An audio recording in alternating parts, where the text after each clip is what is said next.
You ready for this? Hell yeah.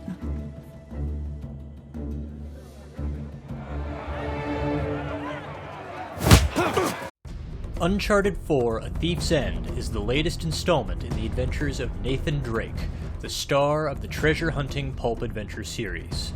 With a new creative director at the helm, is Drake's newest adventure worth partaking, or should it have remained lost to antiquity?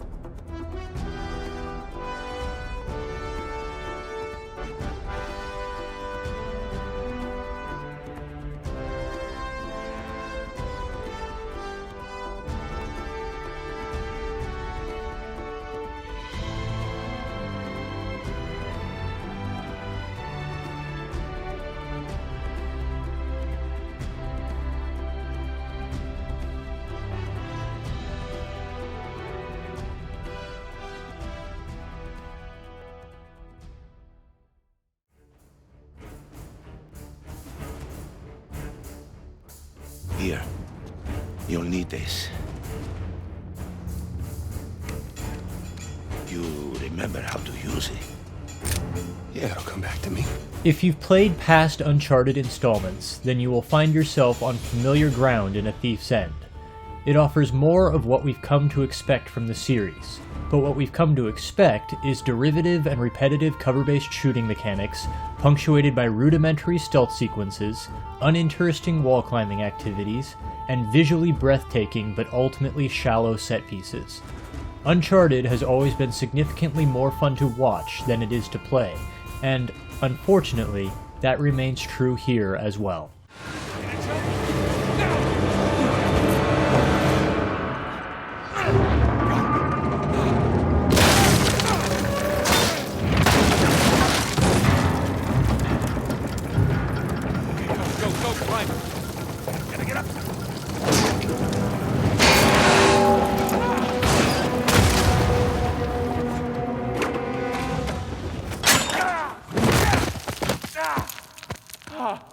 Holy shit!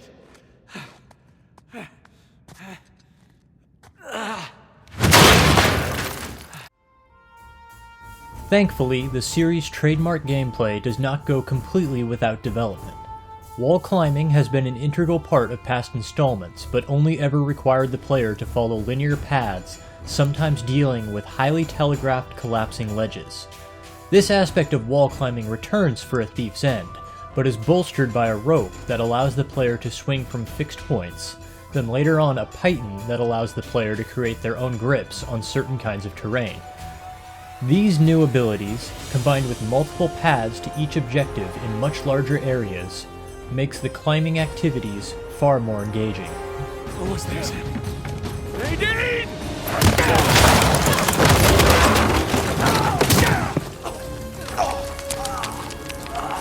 The same cannot be said for the gunplay. Since Drake's fortune, the Uncharted series has offered little innovation to cover shooting except the ability to fire while hanging from ledges, an ability that could be worthwhile if the developers made interesting scenarios for the player to use it in, but they rarely ever do. As though conscious of this design weakness, it is over an hour before the player is thrust into their first major shooting sequence, and they remain remarkably sparse in the first two acts. It is in the last third where environments begin to devolve into a string of kill boxes which must be slogged through to reach the ending. A Thief's End Achilles' heel lies in its rote gunplay, little changed in the series' 9-year history.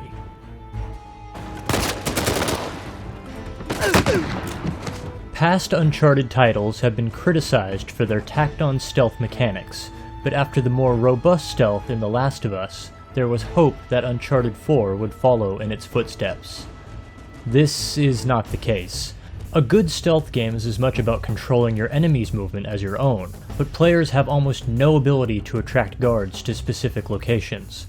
So, stealth is reduced to hiding in bushes or hanging from ledges until enemies wander close enough for a takedown. In the later parts of the game, enemy groups become so dense that sneaking through them is impossible, and an idiosyncratic checkpointing system can strand the player in the middle of an army if they try to sneak through. Players are practically forced to fall back on the kill everything strategy once again casting A Thief's End into rote cover shooting mechanics.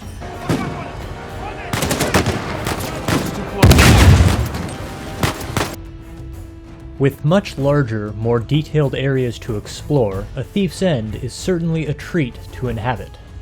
2 chapters even feature large, open areas which admirably manage to balance linearity with open-endedness, offering respite to players wearied by Uncharted's constant push to the next set piece, and yet leaving the player on course to the next goal. The puzzles that players encounter in these areas are more of a mixed bag. For every intricate riddle, there are 4 crates to be climbed upon.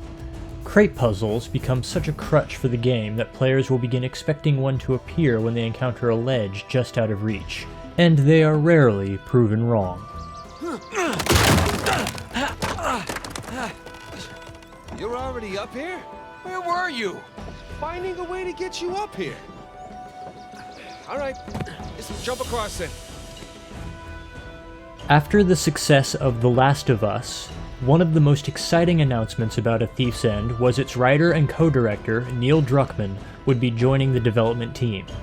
If we take The Last of Us as an example of Druckmann's signature style, then his fingerprints are all over this game. From handwritten notes, to environmental conversations, to toy guns, to children trying on hats, it's all recognizably Druckmann. Though if one more of his games features the ruins of an upper-class neighborhood submerged in water, the Druckmann style will be in danger of becoming Druckmann cliches. Nevertheless, his influence brings a sense of grounding and pacing to the normally breakneck Uncharted series. The times where A Thief's End feels utterly unlike its siblings are where it shines brightest. So long. That'll teach you. See ya.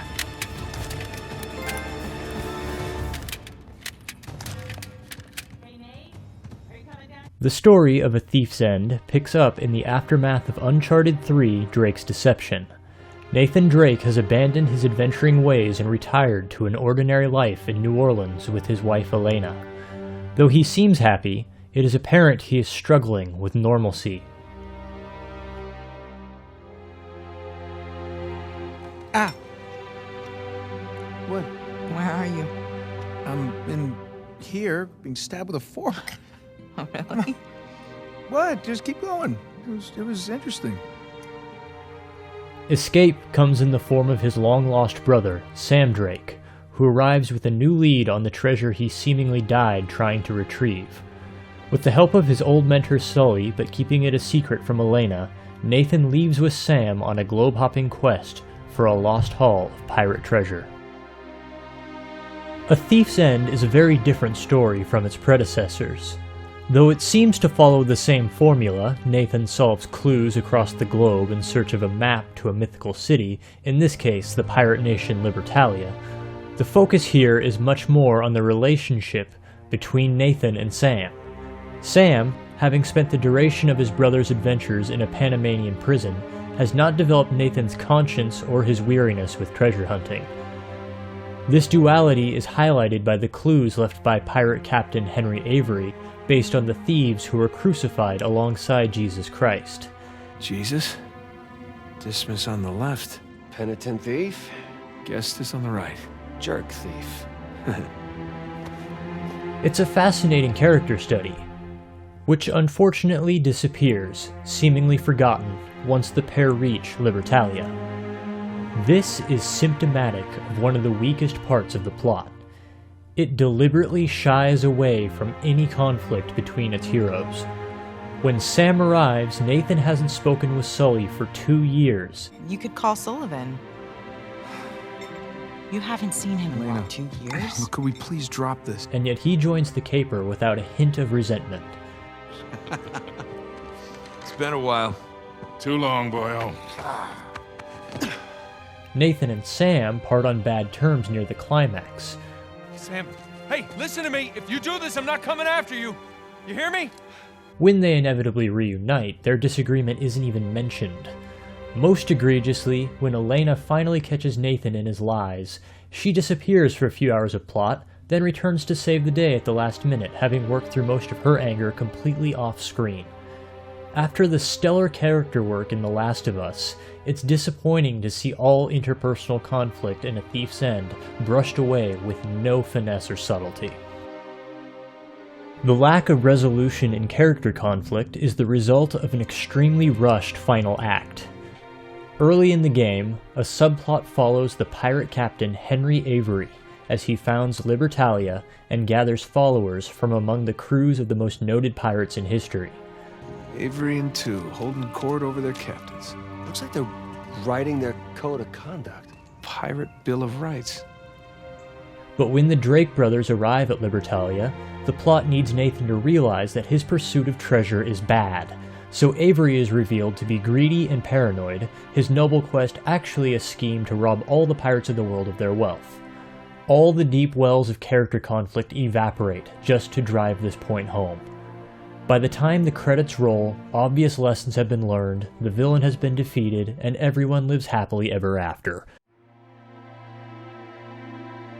Speaking of villains, A Thief's End offers a twofer, Rafe and Nadine. Rafe is a former associate of Nathan and Sam's, while Nadine and her PMC, Shoreline, are Rafe's hired muscle. Now hand me the artifact. Did you know all the artifacts here are stolen? They belong in a museum. Nadine suffers the same problem that the villains of Drake's Fortune dealt with.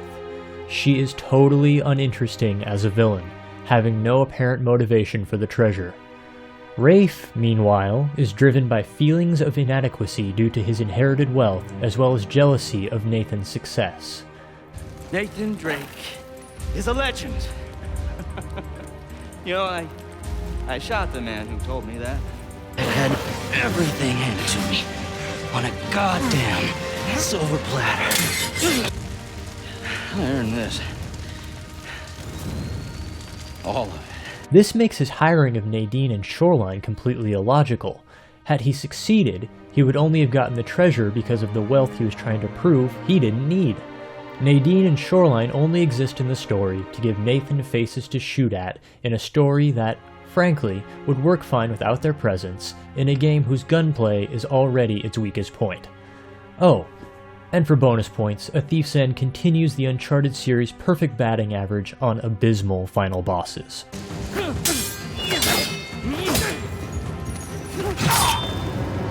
guess you couldn't talk your way out of this.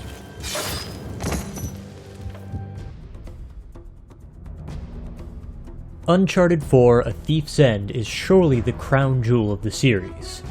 In spite of its flaws, there can be no doubt of this. But its flaws are still glaring.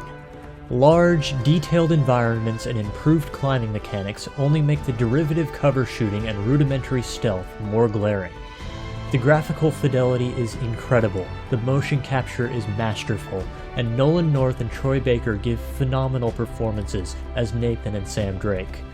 Unfortunately, all of this is used to tell a disappointing story with a rushed third act, weak villains, squandered character relationships, and a gratuitous epilogue. There are valiant efforts to create something great here, and when the game pops, it really pops.